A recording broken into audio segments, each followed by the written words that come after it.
Hello friends, स्वागत है आपके अपने चैनल एजुकेटेड बदर में। दोस्तों एक बार फिर से हाजिर हूँ एक नई वीडियो के साथ जो होने वाला है आपके लिए बहुत ही खास। तो बने रहिए आप हमारे साथ। तो दोस्तों यहाँ पर सीटेट सीरीज़ की शुरुआत करने जा रहा हूँ और यह इसका पहला वीडियो है। आप जैसा कि आप जानते ही होंगे कि सीटेट के एग्ज़ाम में सामाजिक अध्ययन से सवाल पूछे जाते हैं और उससे जुड़े एक टॉपिक जिसके बारे में आज हम लोग बात करने वाले हैं वह है भारत में आने वाले विदेशी लेखक, विदेशी यात्री कि कौन किसके दरबार में आए और उनके द्वारा लिखे गए कुछ पुस्तकों के बारे में, जो कि हर सीटेट के एग्ज़ाम में या फिर कोई भी टेट एग्ज़ाम हो, यूपी टेट, बी टेट या सीटेट किसी भी तरह के एग्ज़ाम हो उसमें इस टॉपिक से सवाल पूछे जाते हैं, इसलिए ये बहुत ही खास बन जाता है। तो चलिए करते हैं शुरुआत। तो सबसे पहले है हेरोडोटस। ठीक है, इसे याद रखिएगा, इसे इतिहास का पिता कहा जाता है। इसने एक पुस्तक लिखा हिस्टोरिका। याद रखिएगा हिस्टोरिका किसकी रचना है, तो हेरोडोटस की रचना है। और इतिहास के पिता किसे कहा जाता है, तो हेरोडोटस को कहा जाता है। ये दो चीजें इसके बारे में आपको याद रखना बहुत जरूरी है। बात करेंगे निर्याकस। ठीक है, तो निर्याकस जो है सिकंदर के साथ आने वाला लेखक था, जो कि सिकंदर के साथ आया था। तो सवाल यहाँ पूछा जाता है कि निर्याकस भारत किसके साथ आया था, तो सिकंदर के साथ आया था। सिकंदर के साथ आने वाले कुछ और लेखक हैं जैसे कि आनेसिक्रेटस है, ऑस्ट्रोबुलस है, लेकिन निर्याकस काफी ज्यादा बार सवाल इसके पूछे जा चुके हैं, इसलिए बहुत खास हो जाता है।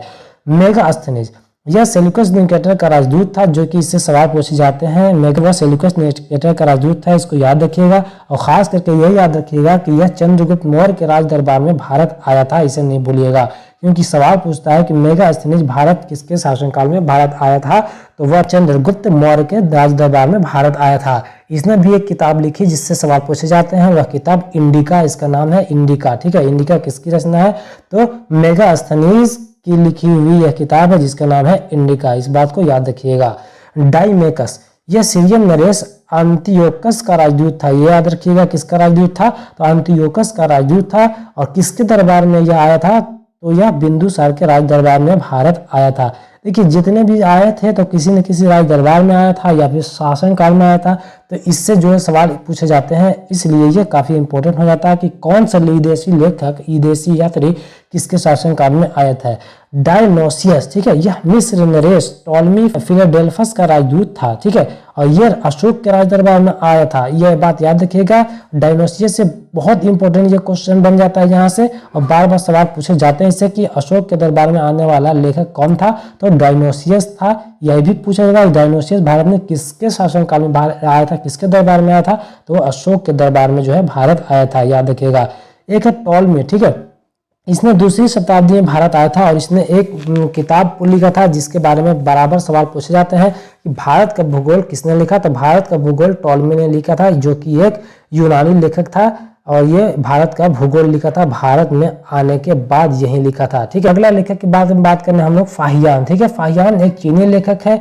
चीनी यात्री गुप्त नरेश चंद्रगुप्त द्वितीय के दरबार में आया था यह भारत। याद रखिएगा कि फाहियान जो था कहाँ का लेखक था, तो वह चीनी लेखक था जो भारत आया था चंद्रगुप्त द्वितीय के दरबार में। ठीक है, इससे जो एक और सवाल पूछा जाता है कि फाहियान जो था भारत में कितने वर्षों तक रहा था, तो फाहियान जो है भारत में जो है 14 वर्षों तक रहा था। इसने मध्य प्रदेश की काफी तारीफ की थी। इसने मध्य प्रदेश के बारे में बताया था कि वहाँ की जनता को सुखी एवं समृद्ध बताया था इसने अपनी किताब में। ठीक है, तो इस बात को आप याद रखिएगा। एक और चीनी लेखक है संयुगन, ये भी एक चीनी लेखक है। यह 518 ईस्वी में भारत आया था। याद रखिएगा कब आया था, 518 ईस्वी में भारत आया था।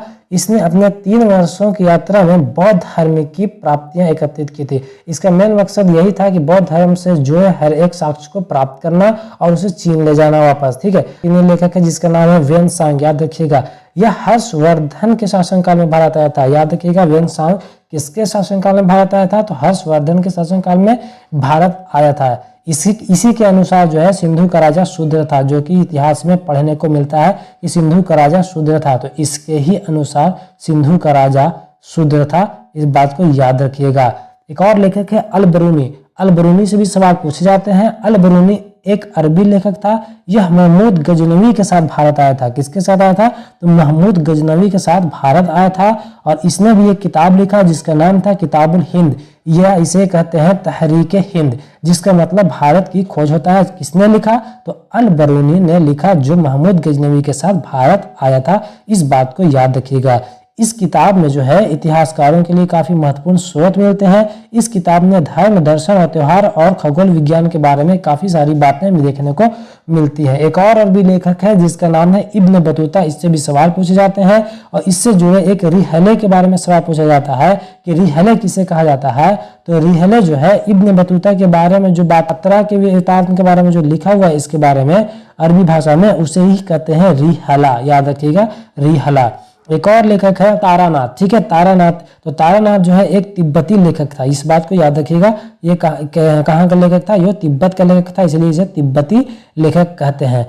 मार्को पोलो यह 13वीं शताब्दी के अंत में पांडव देश की यात्रा पर आया था, याद रखिएगा ये किस देश की यात्रा पर आया था, तो पांडव देश की यात्रा पर आया था। इसका विवरण पांडव इतिहास के अध्ययन के लिए उपयोगी है, इस बात को याद रखिएगा। तो ये थी कुछ विदेशी यात्री लेखक जो सीटेट के एग्जाम में सामाजिक सिलेबस में विषय में बराबर पूछे जाते हैं। तो आज के लिए इतना ही, मिलते हैं एक नई वीडियो में टॉपिक के साथ, मिलते हैं एक नई वीडियो में, तब तक के लिए बाय।